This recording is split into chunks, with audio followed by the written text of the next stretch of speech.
Banyak banget yang mengeluh terkait gastritis ya. Ada peradangan di dinding lambung, gastritis erosif, Bun, takut lambung aku makin tipis. Di sini aku bakal bahas dan juga cara konsumsi tepung Garut seperti apa. Air tajin itu aman gak sih dikonsumsi jangka panjang?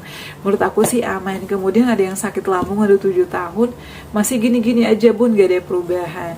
Aku juga bakal bahas terkait ISK ya. ISK itu karena kita biasanya kurang minum, kemudian terlalu lama duduk. Jadi kalau saran aku jangan menunda-nunda atau menahan pipis.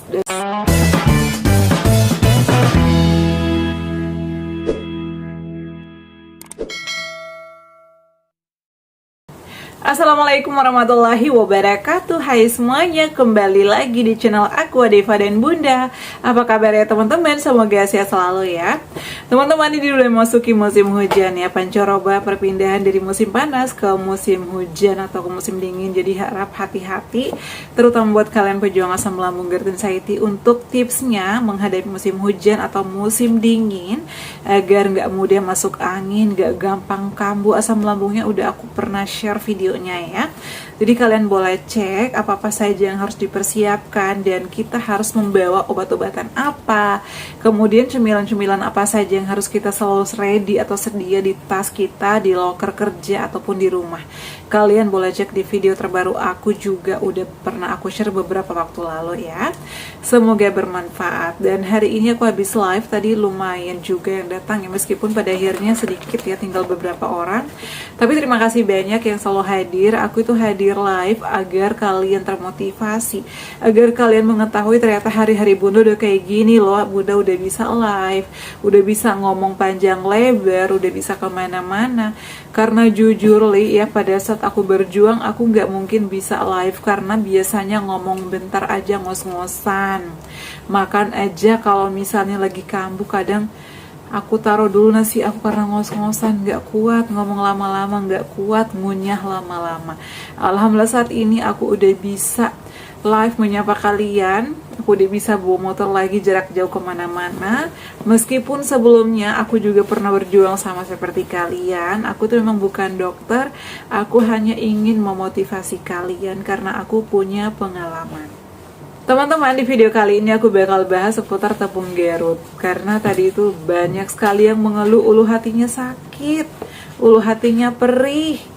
Kemudian ada yang kena gastritis erosif, takut banget Bun, kira-kira bisa sembuh nggak sih? Sensasinya itu banyak sekali Bun.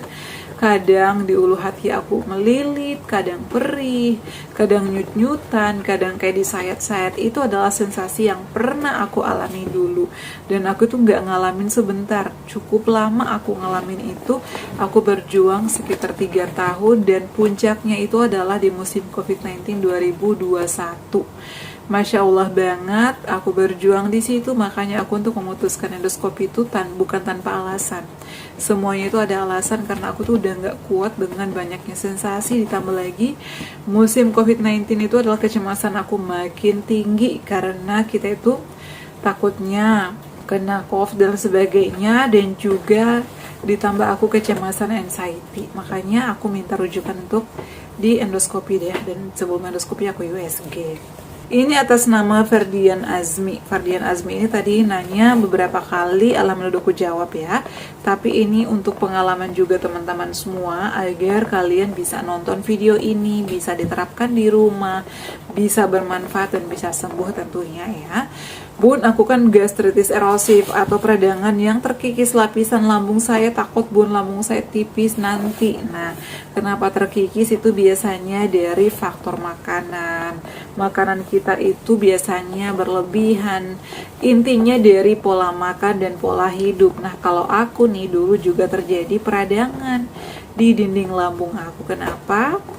Karena dulu aku itu sering banget menunda-nunda makan. Pada saat makan nggak dikunyah halus, buru-buru makannya sampai 3 piring. Ternyata itu kurang bagus. Ditambah lagi aku itu pada saat kena gastritis ini parah-parahnya di musim COVID-19 karena aku tuh suntik vaksin ya, vaksin kedua, dan aku itu mungkin kondisi badannya lagi tidak baik-baik aja atau lagi kurang fit. Aku disuntik, setelah 1 minggu disuntik aku kena gastritis yang menurut aku itu sangat menguras tenaga, sangat menguras kesabaran. Alhamdulillahnya aku bisa melewati semua itu dan bisa sehat lagi. Jadi buat Kak Fardian Azmi yang ngalamin gastritis erosi peradangan karena takut banget tipis nanti lambungnya, pertama yang harus dilakukan itu adalah dari menu makanannya, kalau bisa pensiun sama sambal, pensiun sama kopi, pensiun sama soda, yang kecut-kecut, yang asam-asam dipensiunin aja, hindari. Kemudian yang harus dimakan apa bun? Jadi kalau bisa, dan harus bisa, pada saat memakan rutin dulu konsumsi tepung Garut yang original boleh, ataupun jenang gemi. Ini pada saat itu aku konsumsi ya, kurang lebih 2 tahun aku konsumsi jenang gemi, tapi yang aku konsumsi yang original ya, tepung Garut yang biasa. Nanti linknya aku cantumkan di bawah video ya, di description box.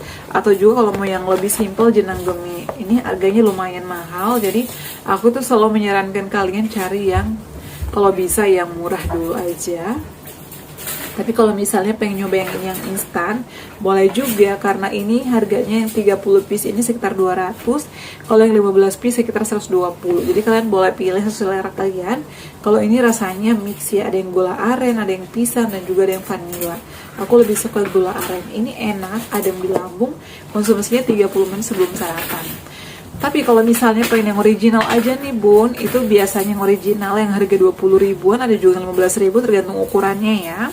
Biasanya konsumsinya 3 kali sehari sebelum makan, di pagi, siang, dan juga sore hari.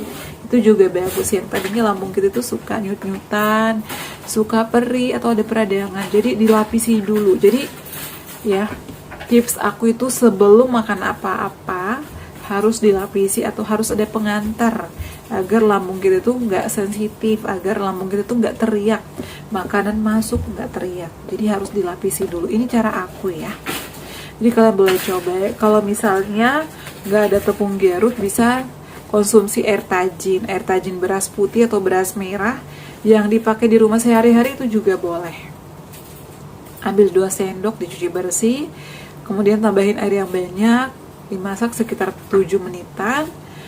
Kemudian ambil airnya, ditunggu som-som kuku, lalu konsumsi 30 menit sebelum makan, di pagi, siang, dan sore hari. Itu juga bagus untuk melindungi dinding lambung kita, bagus untuk pencernaan, bagus juga untuk usus ya, karena itu juga bisa membuat kita lancar BAB. Karena pejuang asam lambung ini susah banget BAB, sering banget sembelit, susah BAB bun. Kadang BAB-nya tuh cuma dikit, kadang udah berjam-jam nongkrong gak bisa keluar, karena makanan-makanan yang masuk itu belum bisa dicerna sempurna, pencernaan kita lagi terganggu, sehingga yang disaring oleh usus itu ampasnya cuma sedikit, kotorannya sedikit, jadi juga BAB-nya cuma sedikit. Jadi caranya kita rutinin konsumsi tepung Garut ataupun air tajin, perbanyak konsumsi buah-buahan atau sayur-sayuran yang serat tinggi.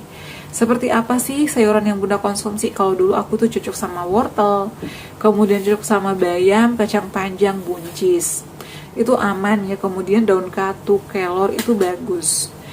Nah, kemudian buah-buahan yang cocok sama aku pada saat itu adalah pepaya, itu bagus, bisa dikonsumsi setiap hari, melon, biasanya juga semangka sama alpukat.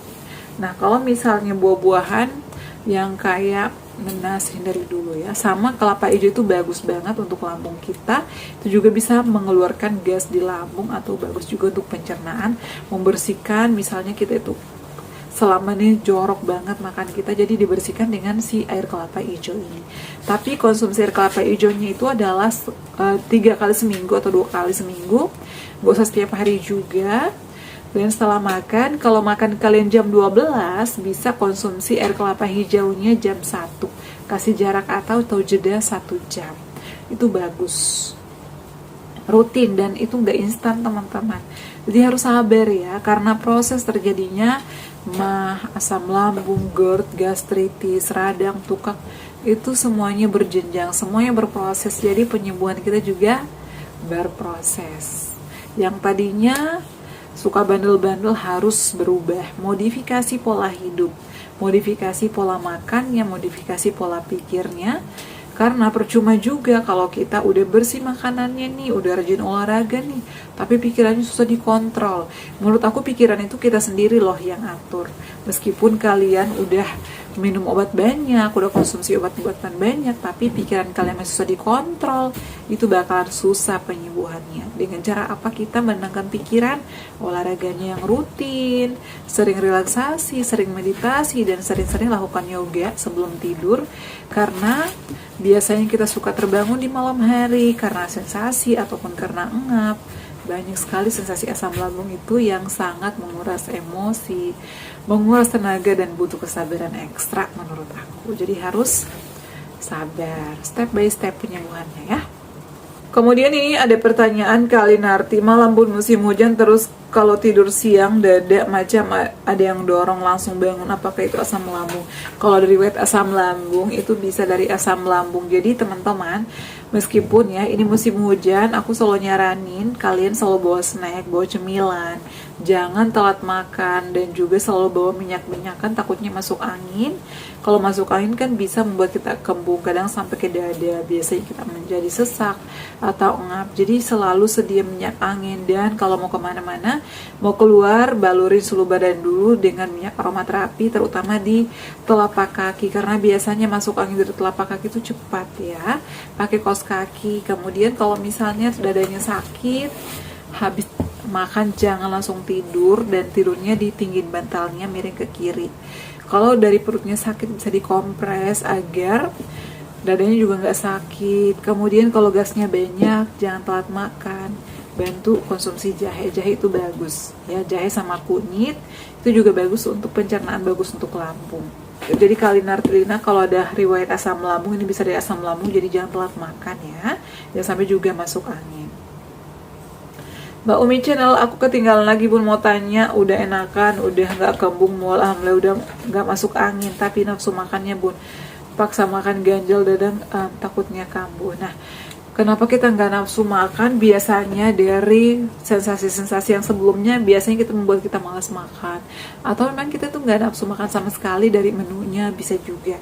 Jadi cara aku mengatasinya pada saat itu, kalau udah nggak ada sensasi, pertama aku itu masak sesuai dengan menu yang aku suka. Dengan mengolahnya, cara-cara mengolahnya itu adalah pastikan pakai minyak yang aman kayak zaitun, jagung, atau minyak vineko atau minyak kedelai. Kemudian yang kedua, kalau mau pakai penyedap, pakai yang garam, sedikit gula, ataupun kaldu jamur, itu nggak apa-apa sih.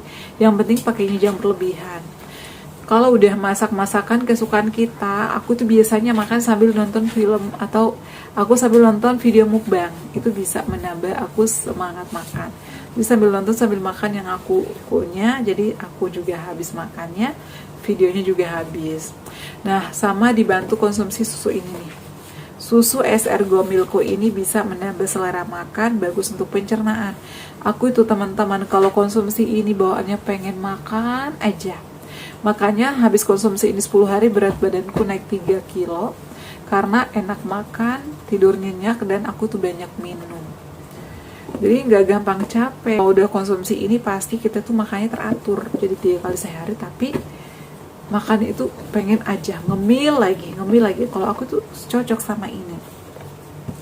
Jadi buat kakak tadi yang masih susah makan, boleh konsumsi ini sama rutinin olahraga. Karena kita dengan olahraga bakal menambah semangat kita untuk makan, untuk kita tuh badannya akan terasa lebih fresh. Yang tadinya cepat capek, cepat layu, itu nanti bakalan fresh, dan kita tuh bawaannya kayak semangat segar gitu loh, karena ini aku ngalamin sendiri. Kemudian atas nama Nurhadin Alin, bunda aku udah 7 tahun tapi masih sering kambuh, habis itu kayak gini-gini aja. Nah, selama 7 tahun ini pasti ada sembuhnya, tapi biasanya kalau udah membaik sedikit, kita nyolek-nyolek lagi. Jadi teman-teman, kalau kalian udah ngalamin cukup lama nih, pertama kalian harus konsultasi ke dokter, jangan dibiarin. Jangan mentang-mentang aku udah konsumsi kunyit bu, nggak mau ke dokter. Jadi saran aku agar kita dilakukan pemeriksaan, pengecekan lebih lanjut, dan agar diobatin. Karena kalau misalnya kita udah konsumsi obat herbal tradisional tapi nggak ada perubahan, nggak ada salahnya kita ke dokter ya. Kemudian selama pengobatan juga harus disiplin, hindari makanan pantangannya. Kemudian terapkan pola hidup sehatnya, olahraganya. Jangan baru membaik 2 hari makan lagi sambal, jangan. Itu bakal kambuh-kambuhan, meskipun udah 10 tahun itu nanti bakal kambuh lagi. Aku tuh teman-teman sejak sembuh dari GERD, dari gastritis ya, aku tuh menghindari banget makanan-makanan yang bener-bener nggak cocok atau memicu kayak sambal. Aku tuh nggak makan sambal, kayak kopi, kafein itu aku nggak makan sama sekali. Saat ini udah kalau minum teh palingan 1-2 teguk ya, kalau lagi penasaran banget aku minum punya anakku.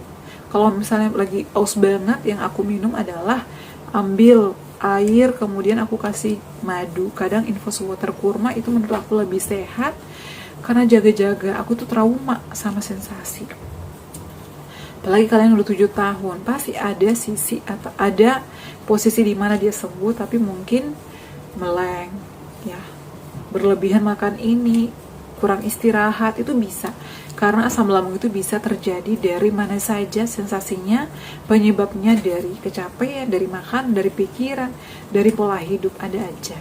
Jadi harus hati-hati ya. Oke ya teman-teman, semoga bermanfaat share kali ini dan bisa menjawab pertanyaan kalian. Yang bertanya juga nonton video ini, dan teman-teman yang berjuang lekas sembuh, bisa pulih kembali seperti sedia kala ya. Dan jangan lupa untuk terus dukung channel aku Deva dan Bunda dengan cara like, comment, share, dan subscribe. Assalamualaikum warahmatullahi wabarakatuh. Sampai ketemu lagi di video-video aku selanjutnya. Bye.